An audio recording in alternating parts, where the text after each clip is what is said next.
Então, bom dia, e é mesmo bom dia porque aqui são 20 para as 5 da manhã e em Portugal são 20 para as 4. Bem, como é tradicional, de cada vez que eu tenho que voar, nomeadamente fazer estes voos intercontinentais, a necessidade de fazer a cor do dinheiro em direto tem a ver essencialmente com isto, que é o facto de ter que fazer muito cedo, porque o voo é daqui a bocadinho, e portanto aqui estou eu para cumprir a minha função diária.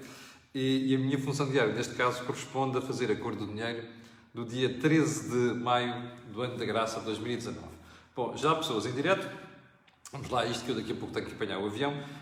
Era para ter ido no fim de semana, mas vou hoje. E para onde é que vamos começar? Naturalmente pelo período antes da ordem do dia. E porquê?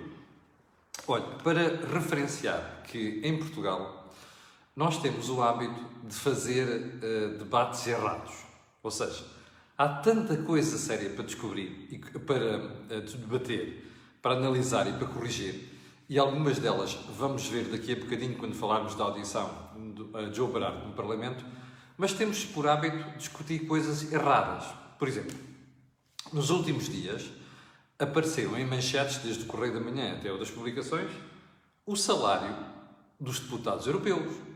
Bom, e então a conversa é: os deputados europeus ganham cerca de, não é cerca, é mais de 12 mil euros limpos. Bom, eu até lhe posso dizer mais.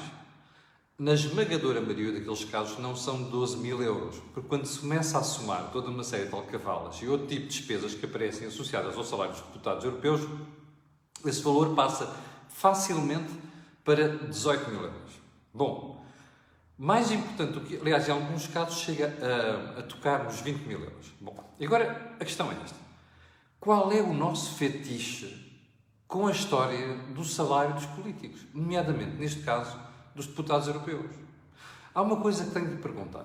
Você conhece, no caso de deputados europeus, algum caso sério de incompatibilidade, de dúvida sobre aquilo que eles fazem no Parlamento Europeu e depois fazem na sua vida privada? É que em Portugal é o dia-a-dia. Já parámos para pensar porque é que isso não acontece com essa premência e com essa frequência nos deputados europeus? Se calhar tem a ver com o salário que eles ganham, não é? Porque o salário que eles ganham desencoraja ou permite que façam uma vida essencialmente dedicada à política e não aos negócios ou outra coisa qualquer.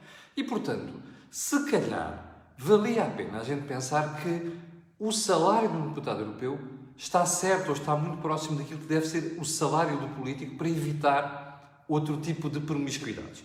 E, portanto, estar a fazer debates só para dizer aqueles tipos ganham 12 mil euros líquidos ou mais do que isso, isto é uma perfeita estupidez e é um sinal da mesquinhez e é um sinal da falta de maturidade de discussão dos assuntos em Portugal. Bom, e quanto a períodos antes da ordem do dia, vamos ficar por aqui. Já há 50 pessoas em direto, eu quero agradecer a sua paciência às 1 quarto para as 5 da manhã a ver pessoas em direto. Aliás, 1 quarto para as 5, sim, 1 quarto para as 5. Bom, então vamos lá ao conteúdo principal da conversa de hoje. E é assim, vamos começar com a prestação do Sr. Comendador Berardo no Parlamento. Bom, em primeiro lugar, é importante que se diga que estávamos todos ansiosos por ouvir este senhor.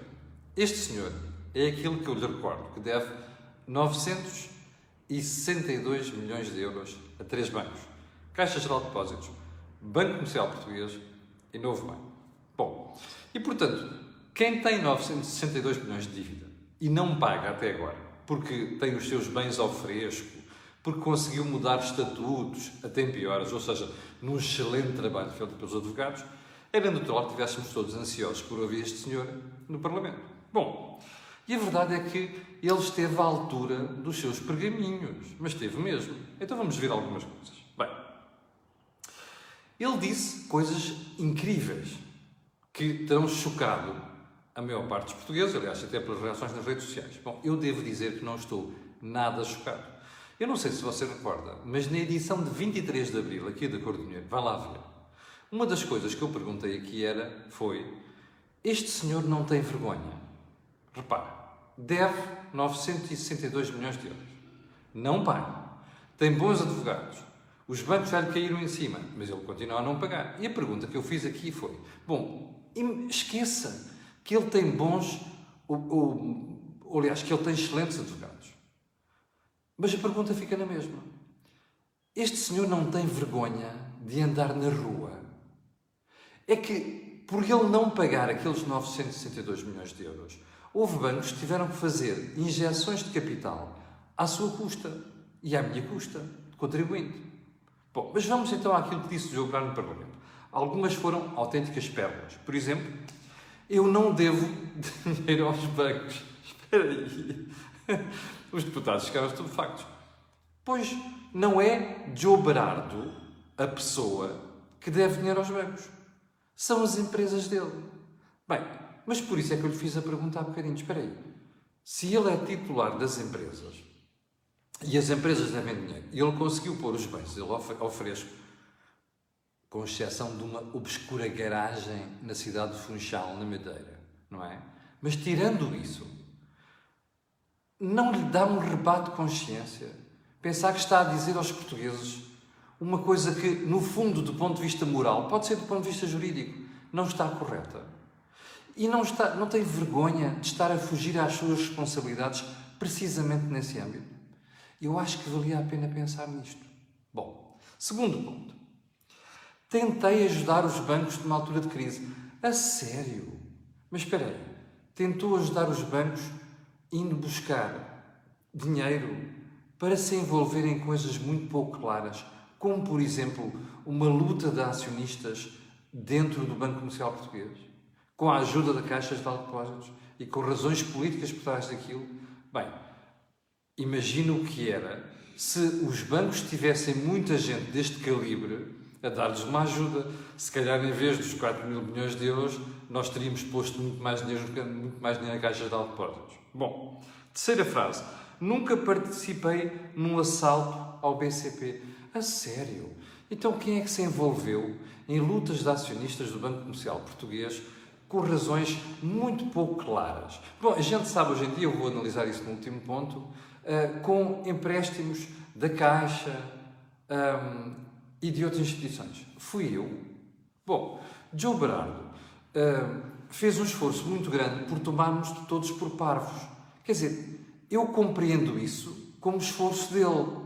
O que não aceito é que venha para um Parlamento fazer estas figuras. Até porque, como você vai ver a seguir, há um deputado salveiro do PST que lhe diz assim: isto que você fez está a custar uma pipa de massa a muita gente.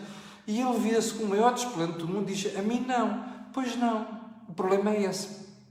É que isto é o maior exemplo, a maior prova, de que este senhor não é honesto. Porque é óbvio que não é ele que está a pagar aquilo, porque não lhe sai do bolso, não é?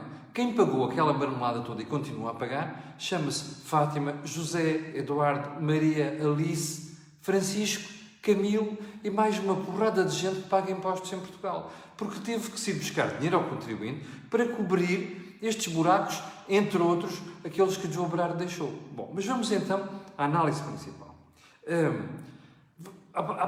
Talvez ao ponto mais interessante. Então, mas espera aí, o que é que levou João Berardo a envolver-se na guerra pelo BCP, na guerra de acionistas? Coisa que ele diz que nunca participou num assalto ao BCP. Não é verdade.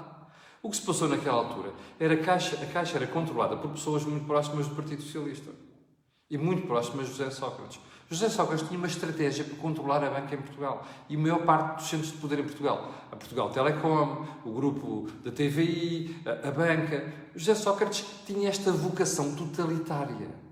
E isto que foi feito foi precisamente uma estratégia com o apoio financeiro da Caixa Geral de Depósitos para controlar o Banco Comercial Português, o que chegou a acontecer. Portanto, se este senhor pensa que nós somos parvos, vai deitar areia para os olhos, deixe-se disto. Bom, mas agora, o que é o ponto mais importante aqui? É que eu, depois de ter ouvido aquilo tudo, aquele desplante, aquela falta de vergonha, como eu raras vezes vi no Parlamento, qual é a moral que se pode tirar disto? É muito simples. João Berardo humilhou a República Portuguesa. Porque os deputados engoliram aquilo tudo, ouviram aquilo tudo, protestaram, alguns ficaram estupefactos, mas eu não sei porquê. E porquê é que eu digo isto? É que a culpa disto tudo é dos deputados. Bem, quem está desse lado deve estar assim a pensar: bem, este gajo é maluco. Então, mas não foram os deputados que pediram dinheiro e vieram, mudaram os bens e por aí adiante e chegaram aqui a dizer que não devem nada. Pois não. Mas o problema é que isto é o estado da arte da justiça em Portugal. E isto que se passou com o João Brardo é a melhor forma de explicar porque é que nós temos um problema na justiça. E agora você perguntará, o que é que isto tem a ver com os deputados? Tudo. É que são os deputados dos vários partidos, nomeadamente do PSD, do CDS e do PS, que têm votos suficientes para, com o acordo do regime, mudarem de forma estrutural a justiça em Portugal, para evitar que estas coisas venham a acontecer. Bom, e você dirá, agora diga-me lá, você vê alguma transformação estrutural nos últimos 20 anos capaz de dar conta disto? E evitar que a justiça faça estas figuras? E evitar que a República seja humilhada por uma pessoa que chega ao Parlamento e põe-se a contar mentiras? Olha, eu não conheço. Se você conhecer, por favor, diga-me. Porque a sensação que me dá é que os deputados tiveram exatamente aquilo que mereceram pelo comportamento das forças políticas em relação ao Estado da Justiça em Portugal nos últimos 20 ou 30 anos. Bom, ponto seguinte. Entrevista da nossa querida Marta Quase Temido ao JM de ontem. Eu não vou passar sobre... Aliás, não vou para as considerações pessoais daquilo que a Ministra fez na entrevista, mas gostava de pegar em dois pontos. Dois pontos. O primeiro é, a uma certa altura da entrevista, a Ministra diz assim, estou aqui a ver a ordem do dia, não é? A Lei de Bases da Saúde tem de permitir alguma amplitude governativa. Espera aí, querem ver que ela descobriu isto agora? Então não é aquilo que temos dito aqui há várias semanas sobre a Lei de Bases da Saúde. Não é aquilo que disse o Presidente da República, honra que seja feita, que é, não compete uma lei de bases, que é uma lei que tem que ser muito geral, muito aberta, dizer se deve haver ou não parcerias público-privadas na saúde. Isto tem de ser decidido por cada governo em concreto. A lei tem que ser suficientemente ampla para permitir esta e outras soluções. Então, espera, se é assim, porquê é que esta senhora, na primeira versão da lei de bases, aquela que foi enviada ao Bloco de Esquerda e ao PCP, escreveu lá que o governo ia acabar com os PPP na saúde? Fui eu? Bom, não faz sentido, pois não. Está a ver? Ou seja, a Ministra diz uma coisa e faz outra. Diz bastante bem da sua falta de credibilidade. Bom, mas o melhor ponto não está aí. E vai ver porquê. Bom, então vamos lá. Segundo ponto. Outra vez, ipsis verbis. As parcerias público-privadas na saúde, pergunta, vão acabar por decreto? O que é que diz a Ministra? Não, de maneira nenhuma. Deixa-me lá ir buscar aqui o texto que é para não me enganar e eu não ser injusto com a Sra. Ministra da Saúde, ok? Em que ela diz assim... Deixa-me lá ver aqui, se quer para não haver qualquer dúvida. Sobre o fim das PPP por decreto. Não vai haver fim de PPPs na saúde por decreto, sem acautelar que são internalizadas, pelo menos, com igual qualidade à que neste momento é prestada. Eu juro que quando vi isto, ia caindo de costas. Espera aí.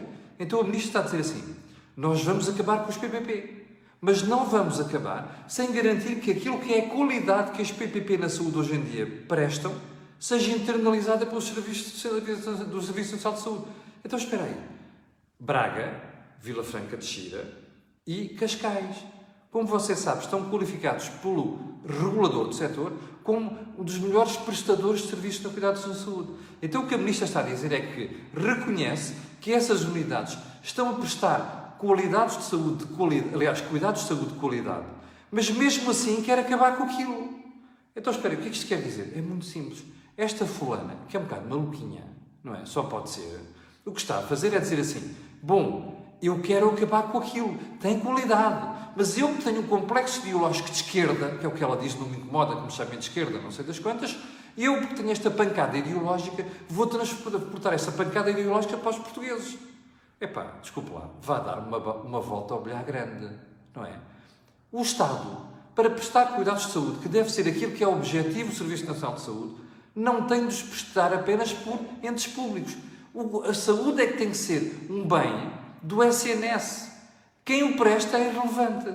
Esta maluquinha, pelos vistos, não percebe isso. E vem para aqui contar aos portugueses uma história que é de esquerda, não sei das quantas, e fazer estas figuras lamentáveis. Bom, não me surpreende. Aliás, como não me surpreende, e como mostra um bocadinho a pancada desta senhora, eu vou-lhe falar de outro ponto. Olha, na conversa, ela diz assim, atenção entre aspas, quando estou muito irritada, costumo ouvir o hino da CGTP. Espera aí, Internacional Socialista. Você quer ver o que é o hino da CGTP? Então vamos lá começar. Que é para você não ter a mais pequena dúvida. Olha. Operários, vanguarda do povo, camponeses que a terra lavrais, libertai-vos do jugo para sempre, é o povo que em vós libertais. Unidade, unidade, unidade no trabalho contra o capital. Camaradas, lutemos unidos, porque é nossa a vitória final. Não acabou. Norte a sul, vinde trabalhadores. Pescadores, não fiqueis para trás. Avançai sem medo da luta, pelo pão, pelo trabalho, pela paz. Unidade, unidade, unidade no trabalho contra o capital. Camaradas, lutemos, porque é nossa a vitória final. Desculpe lá, que estas doideiras sejam cantadas, estas doideiras, há século XIX, não é século XX, há século XIX, sejam cantadas pelos pândigos e malucos da CGTP, eu percebo. Que me venha uma ministra dizer que quando está irritada vai ouvir o hino da CGTP. Isto é de malucos, não é? É de doidos. Eu não sei se ela me faz mesmo aquilo ou se está-se a esforçar para mostrar que é de esquerda, não é? Que ela gosta de dizer assumidamente de esquerda. Bom, mas se está a mostrar ainda fico mais preocupado. Esta senhora é doida. Não tem 2 dedos de testa. Isto é conversa que se faça numa ministra da Saúde. Quer dizer, estas maluqueiras no comício da festa do Avante eu percebo, não é? Estas maluqueiras, junto daqueles malucos que depois do 75 fizeram disparates em Portugal e estragaram a economia, eu ainda percebo. Mas nesta senhora de 45 anos, bem, ó Dr. António Costa, ponha esta senhora na rua que já vai sendo tarde. É o mínimo que a gente pode pedir. Bom, 6º ponto, e vou terminar no 6º ponto, vou deixar ficar o 7º para amanhã, aliás, 5º ponto, por uma razão muito simples. Já não vamos ficar sem tempo, e já vai ser horas também, tenho que ir para o aeroporto. Bom, as rendas estão a subir, não é? Como você sabe. Bom, o que é que nós vimos na semana passada o ministro Pedro Nuno Santos dizer? Aí, pá, já temos 80 e tal pessoas em direto. Obrigado pelo apoio, a esta hora da manhã. Bem, e o que é que o Governo quer fazer? Quer pôr o Estado a concorrer com os privados na habitação. Quer dizer, você está a ver esta pancada deste Governo. É que o Estado quer fazer tudo, inclusive a disparates. Repara uma coisa, há um problema de rendas, não há? Rendas estão a subir, há menos casas para arrendar, não sei das quantas. Bom, mas se há um problema, tem que estimular a entrada de novas casas no mercado. Acho eu. Esta coisa de, vamos pôr o Estado a fazer isto, pôr o Estado a fazer aquilo, normalmente acaba como a gente sabe. Mas isto só revela a pancada de quem está no Governo. Isto só revela os disparates que estão a ser feitos há 4 anos. E depois vem-nos convencer que o país está a ser muito bem governado e que estão a resolver os problemas. Isto não é nada. Isto é regredir no tempo. Bom, e como eu não quero regredir no tempo de chegar ao avião, quero-lhe pedir desculpa por estar a fazer a cor do dinheiro a esta hora da manhã. Amanhã às 8, se o avião não cair, farei isto a partir de Lisboa. E, portanto, só lhe posso pedir no fim aquilo que peço sempre, que é colocarem um gosto, fazer partilhas nas redes sociais, porque aquilo que você ouve aqui não ouve em mais sítio nenhum. Obrigado, com licença, e até amanhã às 8.